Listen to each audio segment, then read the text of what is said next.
പക്ഷെ സ്കൂളിനൊരു major role ഉണ്ട്. കാരണം ഇപ്പോഴത്തെ കാലഘട്ടത്തിൽ തന്നെ ഒന്ന് ചിന്തിച്ചാൽ മതി. അവർ 6 മണിക്കോ 6:30ക്കോ ആണ് സ്കൂളിൽ പോകുന്നത്. അവരുടെ ഏറ്റവും പ്രൊഡക്റ്റീവായിട്ടുള്ള ഒരു മനുഷ്യൻ്റെ ടൈമുണ്ട്.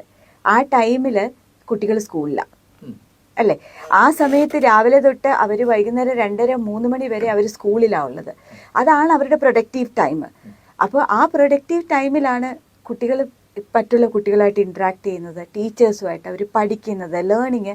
പേരൻസിന് അവിടെ ഒരു റോളും ഇല്ല.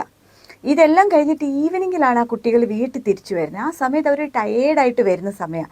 അപ്പോൾ ഈ രാവിലെ തൊട്ട് വൈകുന്നേരം വരെ ഈ സ്കൂളിൽ ഇരിക്കുന്ന കുട്ടി ഒന്ന് ശ്രദ്ധിച്ചാൽ മതി. പല കുട്ടികൾക്കും പിന്നെ ഒന്നേന്ന് ട്യൂഷന് വിട്ട് തിരിച്ച് വീട്ടിൽ വരുന്നിട്ട് കുട്ടി പിന്നെ ട്യൂഷന് പോയിട്ടാണ് മാർക്ക് മേടിക്കുന്നത്. ട്യൂഷന് പോകുന്ന കുട്ടികൾ മാത്രം പഠിക്കുന്നു, അല്ലാത്ത കുട്ടികൾ പഠിക്കുന്നില്ല. അപ്പോൾ ഈ പ്രൊഡക്റ്റീവായിട്ടുള്ള ഒരു ഹോൾ ഡേ ഇൻ ദ സ്കൂളിൽ അവർ സ്പെൻഡ് ചെയ്യുന്ന ടൈം അവരെന്ത് ചെയ്യായിരുന്നു? എപ്പോഴും പറയുന്ന ഒരു കാര്യമാണ്, നമ്മളൊരു തമാശയ്ക്ക് പറയത്തില്ലയോ, പിന്നെ operation was successful, patient died. Operation success ആയിരുന്നു, പേഷ്യൻ്റ് മരിച്ചു. അപ്പം ടീച്ചേഴ്സും പറയുമല്ലോ, ഞങ്ങളെല്ലാം പഠിപ്പിച്ചു, പിള്ളേർ പഠിച്ചില്ല. അപ്പോൾ അതെവിടെയാണ് ലോജിക്കാവുന്നത്?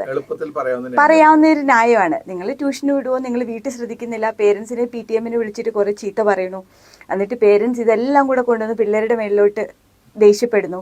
ഈ ഒരു റുട്ടീൻ നടക്കുന്നതല്ലാതെ എന്തുകൊണ്ട് പഠിച്ചില്ല അല്ലേ? എന്താണ് അവിടെ സംഭവിച്ചത്?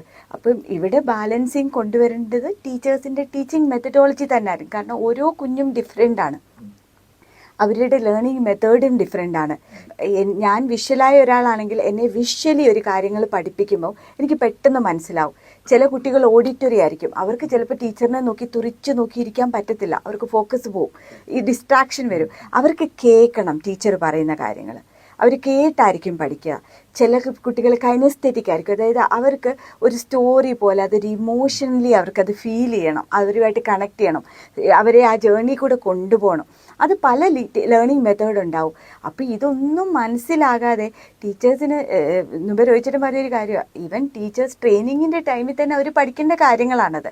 അത് ഇംപ്ലിമെൻറ്റ് ചെയ്യുകയും ചെയ്യണം. ഒരു കാറ്റഗറൈസ് ചെയ്യേണ്ടതും, ചില കുട്ടികൾ പൊടുത്തത്തിൽ പുറകോട്ട് പോകുന്നു കോൺസ്റ്റൻ്റ്ലി, അവരിൽ എന്തെങ്കിലും ലേണിംഗ് ഡിസബിലിറ്റി ഉണ്ടോ, എന്തെങ്കിലും ഹെൽപ്പ് നമ്മൾ എടുക്കേണ്ടതായിട്ടുള്ള, അതിനുള്ള ട്രെയിൻ ടീച്ചേഴ്സിനെ കൊണ്ടുവരിക, ആക്ഷൻ എടുക്കുക, സപ്പോർട്ട് ചെയ്യുക എന്നുള്ളതാണ്.